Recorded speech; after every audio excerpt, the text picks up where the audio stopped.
রাজ্যে উত্তেজনা তুঙ্গে। কসবা ল কলেজে ছাত্রী ধর্ষণের ঘটনার প্রতিবাদে দমদম থানার সামনে বিজেপির বিক্ষোভ। কসবা ল কলেজে ছাত্রী ধর্ষণের মতো নৃশংস ঘটনার পর রাজ্য জুড়ে ছড়িয়েছে চরম উত্তেজনা। রবিবার দমদম বিধানসভার মণ্ডল এক পক্ষ থেকে ভারতীয় জনতা পার্টির কর্মী সমর্থকরা দমদম থানার সামনে জড়ো হয়ে ঘটনার তীব্র প্রতিবাদ জানান। প্রতিবাদে ফুঁসে উঠছে গোটা দমদম। অভিযুক্তদের দৃষ্টান্তমূলক শাস্তির দাবি জানিয়ে স্লোগানের মুখে হয়ে উঠে গোটা এলাকা। দমদম থানা আমরা ঘেরাও করতে হবে কেন? আজকে এই প্রশাসনের এই অবস্থার জন্য আমাদের আসতে হচ্ছে। আজকে আমাদের দমদমের নারীরা সুরক্ষিত নেই, আজকে রাজ্যের নারীরা সুরক্ষিত নেই। মহিলা মুখ্যমন্ত্রীকে এই কারণেই করা হয়েছিল, 2011 সালে বামফ্রন্টকে সরিয়ে কি এই কারণেই আনা হয়েছিল? আজকে এই নারীদের এই অবস্থা হবে কেন?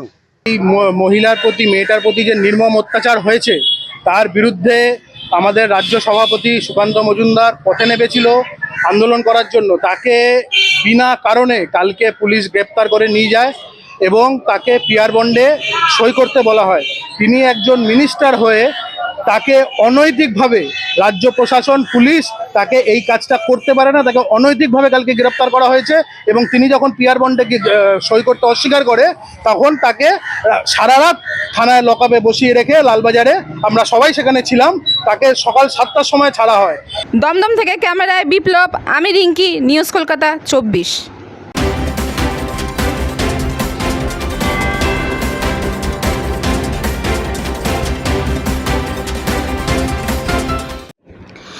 খুঁটি পুজোর মধ্যে দিয়ে শ্রীভূমি স্পোর্টিং ক্লাবের 53তম বর্ষের দুর্গাপুজোর শুভ সূচনা হলো আজ।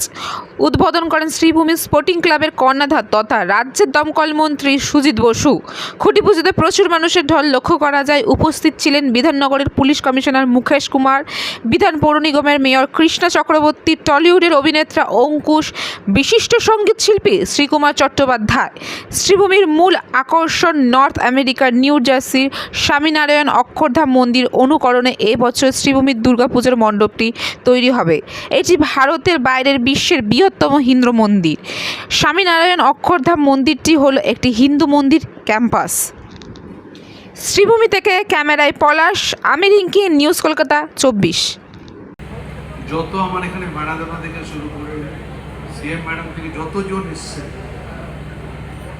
যখনই বলেছি একদিনের নোটিশে শুধু একটা ছবি এখানে, আর বহু যারা এসছেন দেশ বিদেশে, এত সুন্দর ছবি উনি আঁকেন, সেই ছবিটা তারা নিয়ে গেছে।